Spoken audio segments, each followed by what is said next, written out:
요즘 사람들은 맛집에 가서 음식을 먹는 경향들이 많이 있습니다. 대부분의 식당들을 가면은 자기 집이 제일 맛있게 음식을 한다고 하는 무언의 자랑처럼 밖에다가 음식물을 쫙 사진을 펼쳐놓고 광고를 합니다.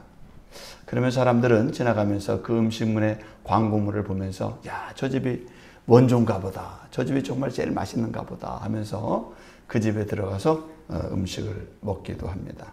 어떤 가게는 자기 집에 와서 음식이 맛있었다고 SNS에다 올려주면은 서비스를 더해주는 그런 집도 있습니다. 그렇게 해서라도 맛집으로 소문을 내고 싶어하는 그런 가게들이 우리 주변에 많이 있는 것입니다.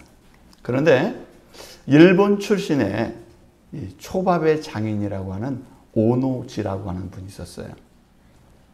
이 오노지라고 하는 일본 이 초밥의 장인은 7살 때부터 식당 일을 시작해가지고 85세가 되었는데도 그 식당 일을 하고 있는 거예요. 초밥을 만들고 85세까지 그 일을 하고 있었습니다.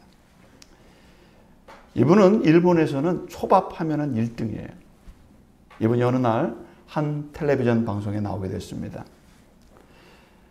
프랑스의 유명한 요리 평가 기관에서 이 오노지라고 하는 이 초밥의 장인의 초밥을 보고는 당신이야말로 세계에서 최고의 사람입니다. 최고 잘 만드는 사람입니다. 이렇게 평가를 받게 되었어요.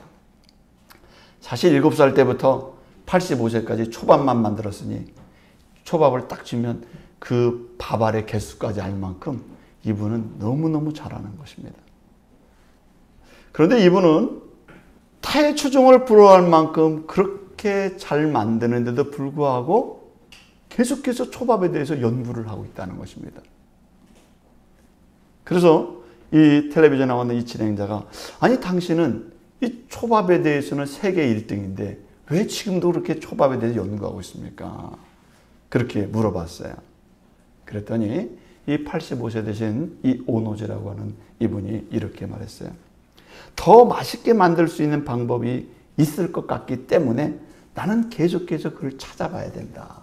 이렇게 얘기를 했어요. 내가 지금까지 만드는 게 최고 맛있을지 모르지만 이거보다 더 맛있는 이 초밥이 있을 거라고 생각하기 때문에 자기는 계속해서 노력을 하고 있다. 이렇게 말했습니다. 이 장인은 내가 만든 게 아직까지 최고가 아니라는 거예요. 아직도 나는 부족한 게 있다.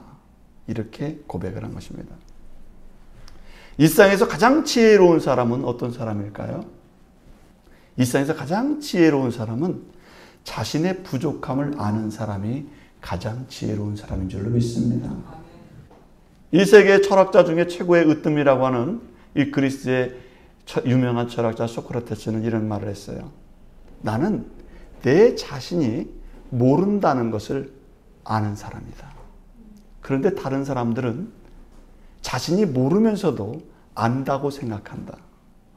그렇기 때문에 이것이 문제다. 이런 얘기를 했어요. 여러분, 자신이 아는 것이 모든 것을 다 아는 것은 아니라는 사실을 우리가 인정해야 될 줄로 믿습니다.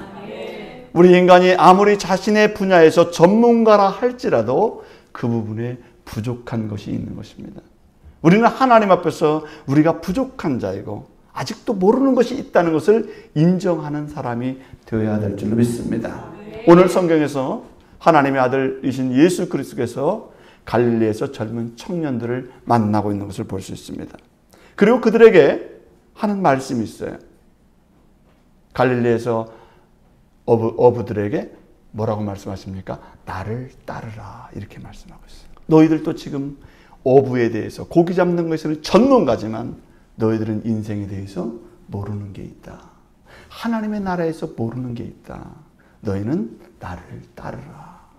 이렇게 말씀하고 있는 것입니다. 주님은 지금도 우리를 부르고 있습니다. 너희가 인생에서 열심히 살았고 각 분야에서 전문가지만 너희들에게 한 가지 모르는 게 있다. 하나님의 나라에 대해서 모르고 이 땅에서 진정한 옳은 삶이 무엇인지를 모르기 때문에 예수님께서 우리를 부르시고 주님께서 가장 올바른 길이 무엇인지를 우리를 향해서 나를 따르라고 부르고 있는 줄로 믿습니다. 오늘 이 갈릴리에 있는 이 제자들 가운데 처음 듣는 생소한 단어가 있었습니다. 그 단어가 무엇이냐면 첫 번째로 나를 따르라는 말을 처음으로 듣게 됐어요. 43절에 보면 이렇게 되어 있습니다. 이튿날 예수께서 갈릴리로 나아가려 하시다가 빌립을 만나 이르시되 나를 따르라 하시니 라고 되어 있어요. 이 빌립이라고 하는 사람은 세상에 태어나서 처음 듣는 말이 뭐냐면 나를 따르라 이런 말을 처음 들었어요. 인생의라는 것은 다 자신이 알아서 세상을 사는 것이고 부모 말씀 듣고 살면 되는 것이고 친구들에게서 배우고 전문가한테 배우면 되는 것이지 나름대로 지식을 갖고 판단하며 사는 것이니 누구가 누구를 따르라고 한다는 것은 이 빌립은 한 번도 생각해 보지 않았습니다. 사람들은 대부분 자신만의 주장과 생각을 다 가지고 있습니다. 어린애들도 생각이 다 있어요. 유치원 애들도 생각이 있어요. 얼마나 고집이 센지 몰라요. 엄마가 모르는 게 많대요. 유치원 애도 그래요. 다 자기 주장이 셉니다. 그러나 우리가 알고 우리가 내 주장을 갖고 있는 것이 사실은 망망대해에 떠있는 이력편주 한낱 낙엽과 같은 것에 지나지 않는다는 점을 우리는 기억해야 될 줄 믿습니다. 우리가 알고 있는 것은 이 바닷 가운데 하나의 낙엽 같은 것을 우리가 알고 있는 지식은 그렇다는 것입니다. 빌립에게 들려온 예수님께서 하신 말씀은 생소한 단어였어요. 나를 따르라. 예수님은 제자들을 만날 때마다 부르시면서 동일하게 말씀하십니다. 너희는 나를 따르라. 그 의미는 무엇일까요? 제자들 너희들은 모르는 게 있다. 내가 알고 있는 것, 인생에 대해서 가장 올바르게 알고 있는 이것을 너희에게 알려주려고 하기 때문에 너희는 나를 따르라. 이렇게 주님이 말씀을 하고 있는 것입니다. 그렇기 때문에 우리는 하나님의 아들이시고 만왕의 왕이시오 전능하신 하나님의 아들 예수 그리스도가 따르라고 하는 그 길을 우리는 순종하고 따라가야 될 줄로 믿습니다. 그럼 예수님께서 제자들에게 나를 따르라고 말씀하셨을 때 제자들은 뭐라고 반응했습니까? 요한복음 1장 37절에 보면 두 제자가 그의 말을 듣고 예수를 따르거늘이라고 되어 있어요. 제자들이 주님을 따랐대요. 요한복음 1장 38절에서도 말씀합니다. 예수께서 돌이켜 그 따르는 것을 보시고 제자들이 따랐다는 것입니다. 요한복음 1장 40절에서 이렇게 말씀합니다. 요한의 말을 듣고 예수를 따르는 두 사람 중에 하나는 시몬 베드로의 형제 안드레라. 예수를 따르는 두 사람이 있었다. 이렇게 얘기하고 있습니다. 제자들은 주님을 따랐다고 성경에서 말씀하고 있습니다. 따른다고 하는 것은 따르는 이유가 있습니다. 그분을 신뢰한다는 의미를 가지고 있어요. 그분의 말씀에 확신을 갖고 있다는 것을 의미하고 있는 것입이 확신이 없고 신뢰가 되지 않으면 절대 따를 수가 없는 거예요. 그렇게 행동할 수 없는 것입니다. 우리는 주님의 제자들이 훌륭한 이유는 그들은 자신의 부족함을 인정하고 주님을 받아들이게 되었다는 것입니다. 제자들이 뭐 대단합니까? 그런데 그들의 대단한 점이 있어요. 그들은 자신의 부족함을 인정한다는 거예요. 여러분 믿음의 출발은 어디부터 출발합니까? 믿음의 출발은 받아들이는 것부터 출발하게 되는 줄로 믿습니다. 하나님의 말씀을 받아들이면서부터 믿음은 출발이 되는 것입니다. 주님을 믿는 그 첫 걸음은 주님을 따르기로 마음을 먹는 그 순간부터 시작이 된다는 사실을 우리는 기억해야 될 줄로 믿습니다. 그러면 우리가 어떻게 해야 주님을 따라가는 것일까요? 어떻게 해야 주님을 따르는 것일까요? 첫 번째는 삶의 자리를 바꾸는 것이 주님을 따르는 것입니다. 예수님은 많은 병자들을 고치셨어요. 특별히 안진뱅이를 고쳐주면서 예수님은 안진뱅이를 고쳐주시면 될 것인데 주님께서 뭐라고 말씀하십니까? 내 자리를 들고 일어서라 이렇게 말씀하셨어요. 내 자리를 들고 일어서라. 38년 된 병자는 38년 된 그 자리를 계속해서 앉아 있었어요. 이게 내 자리예요. 내가 맡아놓은 자리예요. 이 자리에서 한 번도 바꾼 적이 없어요. 그런데 주님이 뭐라고 하십니까? 내 자리를 들고 일어서라. 그런 얘기예요. 이제부터 그 38년 동안 눌러있던 이 절망의 자리, 주저앉아 있는 자리, 실패한 자리에서 너 그 자리에서 바꿔야 된다. 일어서야 된다. 이동해야 된다. 주의 말씀에 순종하면 네 인생이 달라지게 된다는 것을 주님 말씀하고 있는 줄 믿습니다. 육신만을 의지해서 살던 자리, 눈먼 자로, 어떤 이는 안진뱅이로 고기만 잡던 그 인생의 자리에서 어떤 이는 세리업을 하면서 세금을 거두면서 그것이 인생의 최고의 자리라고 생각했던 삶의 자리, 죄를 짓고 있던 그 자리에서 일어나지 않고 그 자리에 머물러 있는 사람들에게 너희들이 그 자리에서 일어서서 삶의 자리를 옮겨야 된다라고 하는 것을 주님은 말씀하고 있는 줄로 믿습니다. 그것이 주님을 따르는 자리라는 거예요. 믿음의 사람들은 예수님과 함께 우리의 삶의 자리가 옮겨져야 될 줄로 믿습니다. 어떤 자리로 옮겨져야 될까요? 예배의 자리로 옮겨져야 될 줄로 믿습니다. 이제 하나님께 함께하는 기도의 자리로 우리의 삶의 자리를 옮겨야 되는 것입니다. 옛날에는 세상 사람과 놀던 자리였다면 이제는 은혜의 자리로 나의 삶의 자리를 옮겨져야 될 줄 믿습니다. 그것이 좋은 자리요, 그것이 나의 인생을 바꾸는 자리요, 내 인생을 새롭게 하는 자리라는 사실을 꼭 믿으시길 주님으로 바랍니다. 주님은 그러면서 나를 따르라 이렇게 말씀하고 있는 거예요. 두 번째, 주님을 따른다는 것은 내 생각의 자리를 바꾸는 것입니다. 여러분, 사람의 생각에도요 자리가 있습니다. 늘 과거의 생각에 머물러 있으면, 과거에 매여 있는 사람은 늘 하는 말이 있어요. 옛날 타령만 합니다. 자, 옛날에 그랬어. 옛날에 화려했어. 옛날을 먹고 살아가는 사람들이 있어요. 옛날을 생각하는 사람들은 전혀 변화가 되지 못하고 발전이 없는 인생을 살 수밖에 없다는 것입니다. 사람의 마음속에는요 보이지 않지만 뭐가 있냐면 아집이라는 게 있어요. 아집이 있어요. 아집이 다 고집이죠. 고집. 예, 뭔가 하나 다 가지고 있어요. 그죠? 움켜쥐고 있는 게 있죠? 절대 안 바뀌어요. 성경에서는 이것을 쓴뿌리라고 해요. 쓴뿌리. 이걸 캐내야 되는데 이 생각을 뽑아내지 않고 그 내 마음의 밭에 이 고집이 꽉 자리 잡고 있는 것입니다.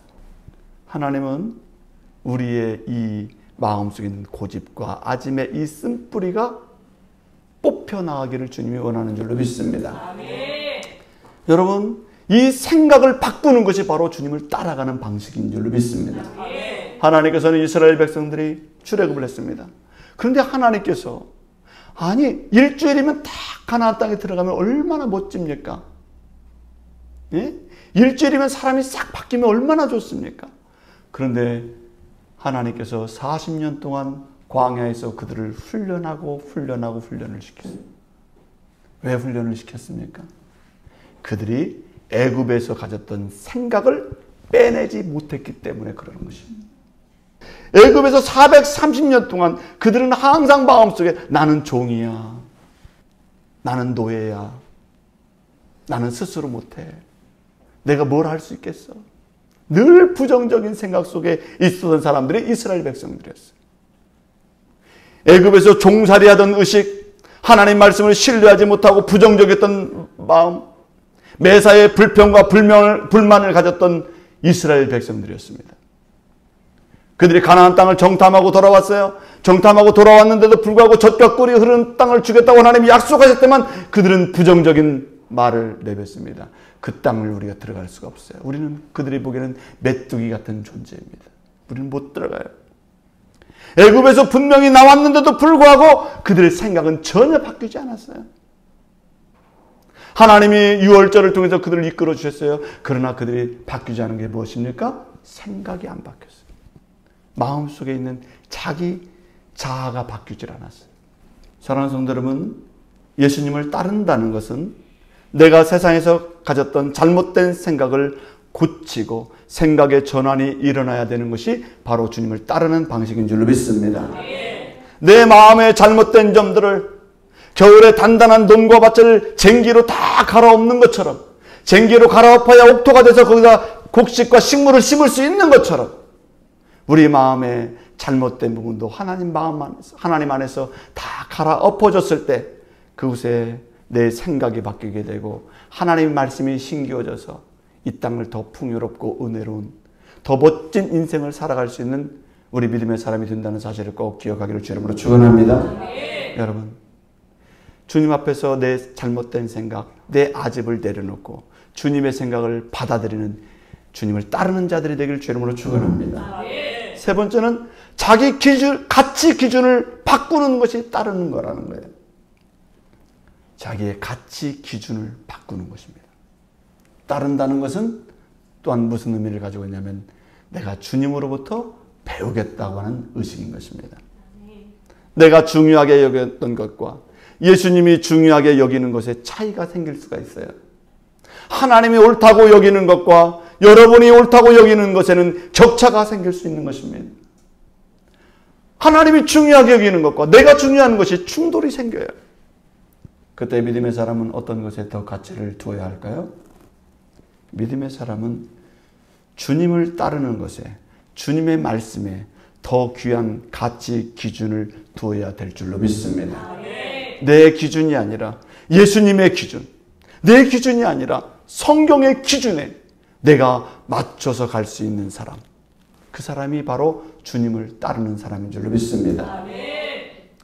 의사는 자신이 체득한 학문과 이론과 전문 지식이 있습니다. 과학자들도 원인과 결과를 통한 논리적 증명을 통해서만 자기가 믿어왔던 방식들이 있습니다. 세상을 오래 살면 살수록, 공부를 하면 할수록 자기 생각이 많아지게 되는 것입니다. 자기 주장이 강해지게 되는 거예요. 그러나 하나님 앞에서만큼은 내 것과 내 주장을 내려놓고 4차원적인 영적인 생명의 삶을 받아들이는 믿음의 백성이 되기를 주 이름으로 축원합니다. 인생을 올바르게 살기를 원하신다면, 인생을 정말 하나님께 가치 있게 살기를 원하신다면 여러분의 지식을 내려놓고 하나님의 말씀을 받아들이는 자가 주님을 따르는 자인 것 줄로 믿습니다. 성경은 우리에게 말씀하셨어요. 잠언서 1장 7절에서 말씀했습니다. 하나님을 경외함이 지식의 근본이거늘 미련한 자는 그 지혜와 훈계를 멸시하느니라. 하나님을 경외한다는 것은 그 모든 지식의 근본이 되는 것이고, 미련한 사람은 하나님의 지혜도 지식도 다 무시해버린다는 거예요. 성경 말씀 무시, 하나님 말씀 무시, 다 자기 뜻대로 살아간다는 것입니다. 잠언서 23장 12절에서도 말씀했어요. 훈계에 착심하며 지식의 말씀에 귀를 기울이라, 이렇게 말씀했어요. 하나님의 훈계에 마음을 두고 하나님의 지식의 말씀에 귀를 기울이고 귀담아 들으라, 그런 말씀이에요. 여러분, 내 인생에서 가장 중요한 생명의 삶을 살기를 원한다면 내 생각을 내려놓고 예수님의 말씀에 순종하고 따를 수 있는 믿음의 사람이 되기를 주 이름으로 축원합니다. 사랑하는 성도 여러분, 교회는 주님의 몸된 교회예요. 교회는 주님의 피로 값주고 사신 교회인 줄로 믿습니다. 이곳을 통해서 거룩한 성도로 우리가 양육을 받게 되는 거예요. 주님을 따르는 방식대로 주님을 닮아가는 공동체가 바로 교회인 줄로 믿습니다. 이게 믿음의 텃밭이 바로 교회예요. 이곳에서 우리의 신앙도, 우리의 생각도, 가치도, 기준도 바뀌어가면서 주님을 따르는 믿음의 제자로 성장하게 되는 줄로 믿습니다. 그래서 여러분들의 진정한 그리스도인이요 하나님의 자녀다운 삶을 살아가는 거룩한 주님의 백성들이 되기를 주 이름으로 축원합니다. 오늘 빌립은 주님을 따르기로 마음을 먹었어요. 주님을 따라가게 되었습니다. 그런데 이 빌립이 주님을 따르기로 마음을 먹고 주님을 따라가게 됐어요. 그런데 이 빌립이 누구를 찾아갑니까? 예수님을 만난 다음에 나다나엘이라고 하는 사람을 찾아가요. 나다나엘을 찾아갑니다. 여러분, 두 번째, 따르는 것, 예수님을 따르는 것에는요 설레임과 감격이 있다는 사실입니다. 예수님을 따라가다 보면, 믿음 생활하다 보면요 설레임도 있고 감격이 있어요. 인정하십니까? 네. 자, 45절에 보면은 예수님을 따라가던 이 빌립이 갑자기 나다나엘에게 가는 거예요. 방향을 돌려서 나다나엘에게 가요. 45절에 보면 빌립이 나다나엘을 찾아, 이렇게 됐어요. 빌립에게는 예수님과의 만남과 예수님을 따르는 일이 막 설레임과 감격이었습니다. 여러분, 우리가 인생을 살면서요 설레일 때가 있어요. 가슴이 설레일 때가 있습니다. 가슴이 쿵쾅거리고 마음이 막 흥분되고 기대가 되고 막 움직일 때가 있어요. 그럴 때 있지 않습니까? 예? 그때가 언제였습니까? 사랑하는 사람 만났을 때 가슴이 설레지 않던가요? 내가 쫙 좋고 정말 사랑하는 사람 만나 결혼할 때 정말 설레죠. 자녀가 처음 태어날 때 설레죠. 우리 처음 생소한 걸 만나면 막 설레요. 좋은 걸 만나면 막 설레입니다. 빌립은요, 예수님을 만나고 예수님을 따르기로 결심하면서 마음이 설레기 시작했어요. 야, 예수님이 나를 불러서 내가 예수님을 따라가게 되다니, 예수님을 믿게 되다니 설렘이 생겼습니다. 사람들은 대단한 것을 발견하거나 인생에서 가장 값진 경험을 하게 되면 심장이 마구 뛰게 되는 것입니다. 경이롭습니다. 저도 이 말씀을 준비하면서 나는 언제 가슴이 설레고 막 뛰었지? 이런 생각을 해보게 됐어요. 제가 예수님을 믿을 때 저는 언제 예수님을 믿었냐면 정말 진실로 예수님을 마음속으로 영접하게 될 때가 중학교 2학년이었어요. 중학교 2학년 때 예수님을 영접하고는 구원의 확신을 다 가지고는 제가 누구에게로 갔냐면 우리 어머니한테 갔어요. 우리 어머니한테. 어머니, 예수님을 내가 진짜로 믿게 됐어요. 나 이제 진짜 예수님 믿을래요. 흥분되고 감격한 마음으로 어머니에게 달려가서 내가 예수님 앞에 예수님을 진짜로 믿기로 했다고, 이렇게 이제 구원의 확신을 갖게 됐다고 우리 어머니에게 얘기했어요. 그때 제가 얼마나 흥분되고 얼마나 좋았는지 몰라요. 내가 예수 믿고 천국 간다는 것이 얼마나 행복한 마음을 갖게 되는지 몰라요. 두려움이 없어져요. 걱정이 없어져요. 천국 간다는 생각을 가지니까 예수 믿고 이 세상의 모든 자연과 만물들이 새롭게 보이겠어요. 중학교 2학년 때 그렇게 보이더라고요. 저의 마음에는 남들이 알 수 없는 기쁨과 감격과 설레임이 예수를 믿으니까 생기더라는 거예요. 저도 몰라요. 그런 마음이 생겨요. 믿으니까 생겨요. 예수님을 따르기로 하니까 생겨요. 여러분, 이렇게 예수 믿고 좋은 감격된 마음을 저는 가지고 우리 어머니한테 그 얘기를 했어요. 여러분, 좋은 거 있으면요, 다른 사람에게 다 얘기하게 돼 있어요. 막 설레는 거 다 얘기하게 돼 있어요. 여러분들 입이 가만히 있질 못해요, 원래. 예? 여러분 입이 무거운 것 같아도 안 무거워요. 이거 얘기해야 돼요, 얘기해. 이 빌립도 마찬가지로 지금 예수님을 믿고 설레고 감격한 마음을 가지고 지금 어디에 갑니까? 자기 친한 친구에게 가는 거예요. 그 친한 친구가 누구예요? 나다나엘에 가는 것입니다. 내게 가장 충격적이고 좋은 이 예수님 만난 사건, 이 기념비적인 기억할 만한 이 사건과 일을 내 가장 친한 친구에게 달려가서 이야기를 하는 것입니다. 이 행복의 비밀을 알려주고 싶은 이 나다나엘이라는 친구에게 찾아가서 그 얘기를 알려주고 싶었어요. 빌립은 말합니다. 45절에서 이렇게 말씀했어요.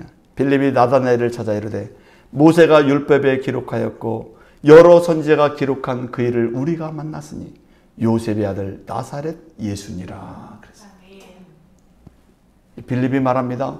내가 율법에서 기록한 그분, 성경에 나오는 예언된 그분, 선지자가 기록한 그분, 내가 그분을 만났다. 빌립의 어조는요, 톤이 높아졌어요. 막 흥분됐어요. 감격에 겨워서 그 얘기를 하는 거예요. 내가 율법과 선지자들이 말하는 그 예수님을 내가 만났어. 그럼 성경에 예수님은 어떤 분이라고 소개하고 있습니까? 이사야 7장 14절에서는 예수님의 탄생을 이렇게 예언했습니다. 보라, 처녀가 잉태하여 아들을 낳을 것이요 그의 이름을 임마누엘이라 하리라. 예수님은 임마누엘이십니다. 우리와 함께 계시다. 그 하나님이 오신 그 메시아 예수님이 지금 나와 함께하고 있는 걸 내가 봤어. 그 임마누엘을 내가 만났다고 라고 하는 것을 이 빌립이 나다나엘에게 알려주는 것입니다. 이사야 9장 6절과 7절에서도 예수님에 대해서 말씀하고 있습니다. 이는 한 아기가 우리에게 낳고 한 아들을 우리에게 주신 바 되었는데 그의 어깨에는 정사를 메었고 그의 이름은 기묘자라 모사라 전능하신 하나님이라 영존하시는 아버지라 평강의 왕이라 할 것임이라 그랬어요. 구약에서 오신다고 했던 그 메시아는 우리를 상담해 주시는 분이시요 우리를 도와주시는 헬퍼요 전능하신 하나님이다. 내가 그 예수님, 나와 상담해 주시고 나의 모든 걸 아시는 그 예수님, 나를 도우시는 그 예수님을 내가 만났다고 오늘 빌립은 증언하고 있는 것입니다. 사랑하는 성도 여러분, 예수님을 만난 사람들은 성경에 보니까 다 감동과 감격과 행복감을 갖는 것을 볼 수가 있어요. 여러분 성경을 읽어보세요. 예수님 만난 사람들 다 행복해요. 다 설레요. 다 충만한 은혜를 받게 된 줄 믿습니다. 왜 그렇습니까? 예수님을 만나면 죄 사함을 얻게 되는 줄로 믿습니다.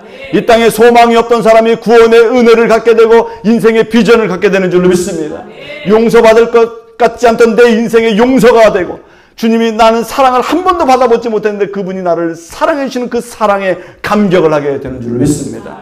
이 세상에 살지만, 이 힘들고 어렵고 각박하고 질병이 창궐한 이 세상에 살지만 천국의 꿈을 갖게 되는 삶을 갖게 되기 때문에 예수님을 만난 사람은 늘 행복감을 갖고 변화된 삶을 살게 되는 줄 믿습니다.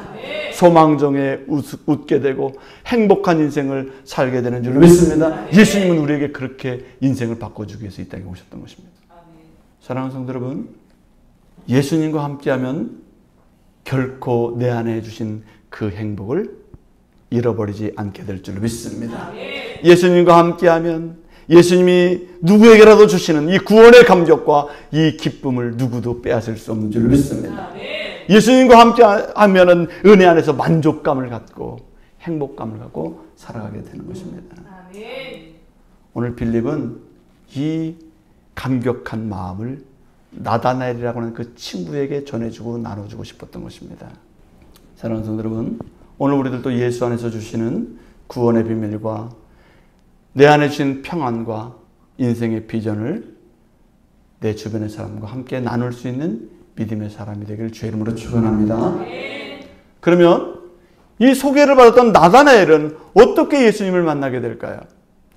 이 나다나엘이라고 하는 이 친구는 어떤 방식으로 예수님을 만나게 될까요? 세 번째는 이미 예비하신 예수님의 사랑을 보게 되었습니다. 47절에 보니까 이렇게 되었어요. 예수께서 나다나엘이 자기에게 오는 것을 보시고 그를 가리켜 이르되 보라, 이는 참으로 이스라엘 사람이라 그 속에 간사한 것이 없도다. 이렇게 말했습니다. 예수님께서 이 나다나엘이라고 하는 사람을 보고 처음으로 하신 말씀이 뭐예요? 내 속에 간사한 것이 없도다. 이렇게 말했어요. 내 속에 간사한 것이 없도다. 예수님은 이미 나다나엘이 어떤 사람인지를 알고 계셨다는 것입니다. 예수님은 나다나엘이 그 마음속에 어떤 생각을 갖고 사는지, 나다나엘이 어떤 인생을 살아왔는지 이미 알고 있었다는 것입니다. 여러분, 예수님은요, 이미 여러분들을 다 알고 계시는 줄로 믿습니다. 이미 알고 계시는 거예요. 예수님은 나다나엘에게 이렇게 말했어요. 네 속에 간사한 것이 없도다. 그랬어요. 여러분, 예수님은 각 사람을 다 아십니다. 어떤 사람은 예수님 앞에 와서 기도하면서 그 하나님의 응답을 받으면서 하나님의 응답을 이런 말씀을 듣는 분들이 있어요. 기도하니까요, 하나님께서 내가 너를 사랑한다. 이런 말씀을, 음성을 듣는 분들이 있어요. 어떤 분들은 너는 두려워하지 마라. 이런 말씀을 듣는 분들이 있어요. 어떤 분은 내가 너와 함께한다. 이런 말씀을 듣는 분도 있어요. 어떤 분은 너는 두려워하지 말고 주님을 봐라. 이런 말씀을 듣는 거죠. 너는 의심하지 말고 나를 믿으라. 이런 말씀을 듣는 분도 있어요. 어떤 분은 너는 왜 의심하느냐. 내가 너와 함께한다. 이런 말씀을 듣는 분도 있는 거예요. 오늘 믿음의 사람들은 주님이 나를 향한 주님의 진실한 음성을 들어야 될 줄 믿습니다. 진실한 모습으로 주님을 바라볼 때 주님 앞에서 우리는 새로운 나와 변화된 나, 진실된 나를 만날 수가 있는 것입니다. 주님은 이 나다나엘에게 간사함이 없도다. 너를 보니 내 간사함이 없도다. 이렇게 말씀하셨어요. 간사함이 무엇입니까? 간사함은 헬라어로 돌로스라고 하는 단어예요. 너는 속이는 사람이 아니구나. 너는 교활한 사람이 아니구나. 이런 의미를 가지고 있는 거예요. 너는 사람을 속이거나 부정직한 사람이 아니구나. 이렇게 주님께서 말씀하셨다는 거예요. 나다나엘. 예수님은 나다나엘을 만나자마자 너는 정직한 이스라엘 사람이구나 라고 하면서 칭찬을 해주셨어요. 예수님은 여러분들 처음 만나고 여러분들을 막 호통치고 여러분을 나무라는 것이 아니라 예수님은 처음 여러분들을 만날 때 돌아온 탕자가 아버지 품을 떠났을 때 모든 걸 다 허랑방탕에 살았어도 아버지는 어떻게 합니까? 그 탕자가 돌아올 때 어떻게 하셨어요? 안아주십니다. 안아주는 것부터 먼저 하세요. 하나님은 여러분들을 안아주시는 줄로 믿습니다. 자, 나다나엘의 마음을 알아주셨어요. 나다나엘의 장점을 너무나 잘 알고 계셨어요. 그런데 사람들이요, 그렇습니다. 정직하게 인생을 산 분들, 진실하게 인생을 산 이 나다나엘이 이 정직이라고 하는 것, 진실되게 산다는 것 누구만 알아요? 나만 아는 거예요. 사실은 하나님과 나만 아는 게 정직이에요. 나 진실되게 삽니다. 사람들한테 나 진실돼, 나 정직해. 사람들이 알아줍니까? 하나도 안 알아줘요. 그런데 내 진실은 누구만 아시는 거예요? 하나님만 아시는 거예요. 내 정직함은 누구만 아세요? 하나님만 아시는 거예요. 남들은 잘 모릅니다. 내가 어떤 상황에도 정직하게 살아가려고 하는 것, 내가 어떤 상황에도 진실하게 살아가려고 하는 것, 장본인만 아는 것이고 자기 스스로의 마음가짐인 거예요.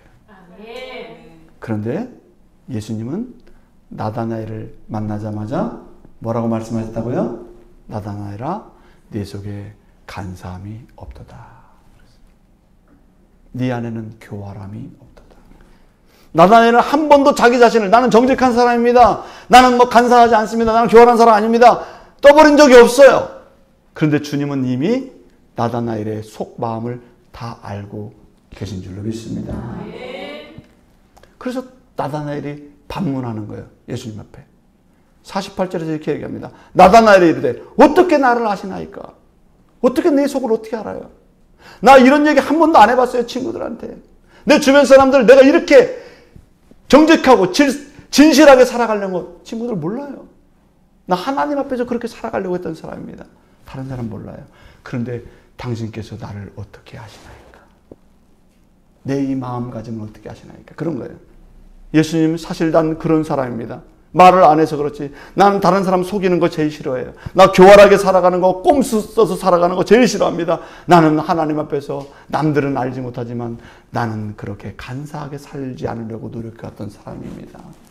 이렇게 자기를 알아주시고 내 마음을 보시는 그 예수님에 대해서 나다나엘도 마음을 열게 된 줄로 믿습니다.